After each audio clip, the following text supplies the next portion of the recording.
பிடிஜிஎஸ் ஜீவன்ராஜா YouTube சேனலுக்கு இப்ப சத்திரம் வந்திருக்கேன். சத்திரத்துல வந்து அக்கா உங்க பேர் சொல்லுங்க. பேர் மாலா.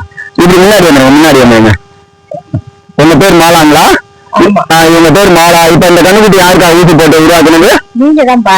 இந்த கண்ணுக்குட்டி நம்ம ஊசி போட்டா ஒரு 15 வருஷமா அப்புறம் உங்ககிட்ட மாட்டோம் ஊசி போட்டு. ஓகே. இப்ப 15 வருஷமா நம்மள்ட்ட தான் மாடு தொடர்ச்சியா ஊசி போட்டுட்டு இருக்காங்க அப்படிங்கிற மாதிரி பதிவு பண்ணிருக்காங்க. அது மட்டும் இல்லாம இது 2.5 வருஷத்துக்கு கண்ணுக்குட்டி தான். கண்ணுக்குட்டி எல்லாம் பாத்தீங்கன்னா அருமையா இருக்குது. உங்களுக்கு ஹச்சப் சொன்னது. இப்ப நம்ம தான் சன ஊசி போட்டிருக்கோம். இப்ப நீங்க பாத்துருப்பீங்க இந்த கண்ணுக்குட்டிக்கு நம்ம தான் சன ஊசி போட்டிருக்கோம். இப்ப இது எப்படிக்கா நீங்க கரெக்டா வளர்த்துட்டு இருக்கீங்க? எத்தனை மாடு வச்சிருக்கீங்க மேக்சிமம்? நாங்க ஒரு 5-6 மாடு தான் வச்சுட்டு இருக்கோம். முறையா பாப்போம். முறையா பாப்பீங்க? ஓ அப்படிங்களா? இப்ப 5-6 மாடு வச்சிருக்காங்க. ஆனா முறையா பாப்பாங்க அப்படிங்கிற மாதிரி சொல்றாங்க. எதுக்கா செய்ய வேண்டியதை தண்ணி காட்டுறது போறதெல்லாம் செய்ய வேண்டியதை கரெக்டா பண்ணுவோம். அவங்க பட்னி கிடக்க விட மாட்டோம். ஓகே. இப்ப அவங்க பட்னி கிடக்க விட மாட்டேன், கரெக்டா அது செய்ய வேண்டியதை முறையா நாங்க செய்வோம் அப்படிங்கிற மாதிரி அவங்க சொல்லியிருக்காங்க. கரெக்டா பாத்துட்டு இருக்காங்க. அவங்க வீட்டுக்காரங்க அவங்க இது தண்ணி எல்லாமே நமக்கு நல்லா தெரிஞ்சவங்க தான். இவங்க மாடு எல்லாமே நம்ம தான் சன ஊசி போட்டுட்டு இருக்கோம். நீங்களே பாக்கலாம். இவங்க மாடு எல்லாமே எல்லாம் நல்ல தரமான மாடா தான் வச்சிருப்பாங்க எல்லாமே. இப்போ நம்ம பார்த்துட்டு இருக்கிறது சத்திரத்தில் மாலானுங்கிறவங்க மாட்டு பண்ணையை தான் பார்த்துட்டு இருக்கோம். இதில் வந்து பார்த்தீங்கன்னா அவங்க தெளிவாக சொல்லியிருக்காங்க, மாடு வந்து பட்னியாக இருக்கிறது எங்களுக்கு ரொம்ப கஷ்டமாக இருக்கும். அதனால் வந்து நாங்கள் தீவனம் கரெக்டாக கொடுத்துட்டு இருப்போம். அதுக்கு வேணுங்கிறது என்னென்ன கொடுக்கணுமோ அதை நாங்கள் கரெக்டாக கொடுத்துட்டு இருக்கோம் அப்படிங்கிற மாதிரி சொல்லிட்டு இருக்காங்க. இருந்தாலும் வந்து பார்த்தீங்கன்னா இப்போ கறவை மாடு வளர்ப்பு அப்படிங்கிற புத்தகத்தில் சினை காலத்தில் தீவன மேலாண்மை அப்படின்னு சொல்லிட்டு ஒரு தலைப்பில் கொடுத்துருக்காங்க.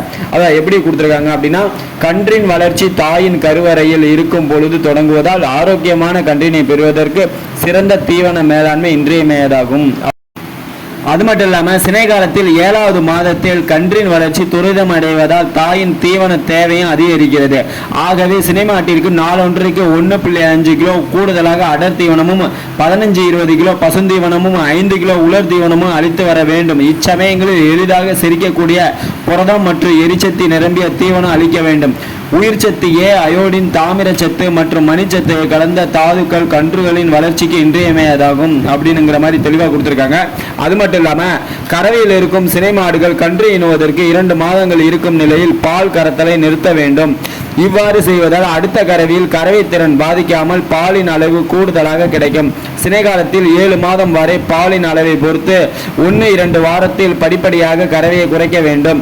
அதாவது 5-7 நாட்களுக்கு 2 வேளைகள் கறக்கும் மாடுகளை 1 வேளை மட்டும் கறக்க வேண்டும். அதன் பின் 1 வேளை கறவையையும் 1 நாள் விட்டு 1 நாள் கறப்பதனால் மூலம் முற்றிலுமாக நிறுத்திவிடலாம். ஒரே நாளில் கறவையை நிறுத்தினால் மடிநோய் வந்து அடுத்த கறவையை பாதித்து விடக்கூடும். கன்று ஈனுவதற்கு 7 முதல் 10 நாட்களுக்கு முன்பு இடுப்பு மற்றும் அதனை சுற்றியுள்ள தசைகள் தளர்ந்து காணப்படும். மேலும் கன்று ஈனும் நாள் நெருங்க பால் காம்புகள் விரைத்து பால் சுரப்பு மெழுகு போல் காணப்படும். கன்று ஈனுவதற்கு 2 நாட்கள் இருக்கும் பொழுது கருவறையிலிருந்து கெட்டியான சளி போன்ற திரவம் தாரையாக வலிய தொடங்கும். கன்று ஈனும் நேரம் நெருங்கும் பொழுது மாடுகள் அடிக்கடி படுத்து எழுந்திருக்கும். வலியினால் வயிற்று பகுதியை உதைத்து கொள்ளும். கன்று ஈனும் இடத்தை சுத்தமாக வைத்துக் கொள்ள வேண்டும். சினை காலத்தில் கருவுற்ற கால்நடைகளின் எடை கூடுதலாக வர வேண்டும். இவ்வாறு தீவனத்தின் மேலாண்மை அப்படின்னு, அதாவது சினை காலத்தில் தீவன மேலாண்மை அப்படின்னு சொல்லிட்டு கறவை மாடு வளர்ப்பு புத்தகத்தில் தெளிவாக கொடுத்துருக்காங்க. நீங்கள் கறவை மாடு வளர்ப்பு புத்தகம் வச்சுருந்தீங்கன்னா அதை படித்து பார்த்தீங்கன்னா உங்களுக்கே தெரியும். நம்ம வந்து எதுவுமே நம்ம கருத்து கிடையாது, எல்லாமே வந்து கறவை மாடு வளர்ப்பு அப்படிங்கிற புத்தகத்தில் இருக்கிறத உங்களுக்கு அப்படியே எடுத்து சொல்கிறேன். தேங்க்ஸ் ஃபார் வாட்சிங். இப்போ இவங்களுடைய மாட்டை நீங்கள் இப்போ பார்க்கலாம். இதெல்லாம் இவங்க மாதிரி தான் நம்ம ஊசி போட்டு உருவாக்கினது தான். இந்த கண்ணுக்கு தான் இப்போ நம்ம சன ஊசி போட்டிருந்தோம். இப்போ தான் போட்டோம்.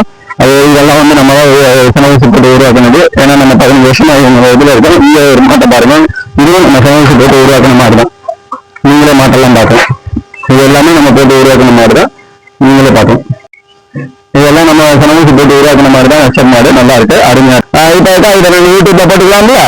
யூடியூப்ல போட்டுக்கலாம் அப்படிங்கிற மாதிரி சொல்றாங்க. நீங்களே உங்க மாதிரி ஊசி போற மாதிரி இது மாதிரி நாங்க ஊசி போட்ட கண்ணுக்குட்டிக்கு சன ஊசி போடுறதா இருந்துச்சுன்னா நீங்க சொன்னீங்கன்னா அதை நாங்க எடுத்து நாங்க யூடியூப்ல போஸ்ட் பண்ணிக்கிறோம். தேங்க்ஸ் ஃபார் வாட்சிங். தேங்க்ஸ்க்கா. தேங்க்ஸ். யூடியூப் சேனல் பிடிச்சிருந்தா லைக் பண்ணுங்க, ஷேர் பண்ணுங்க, கமெண்ட் பண்ணுங்க. தேங்க்ஸ் ஃபார் வாட்சிங். ராஜ்.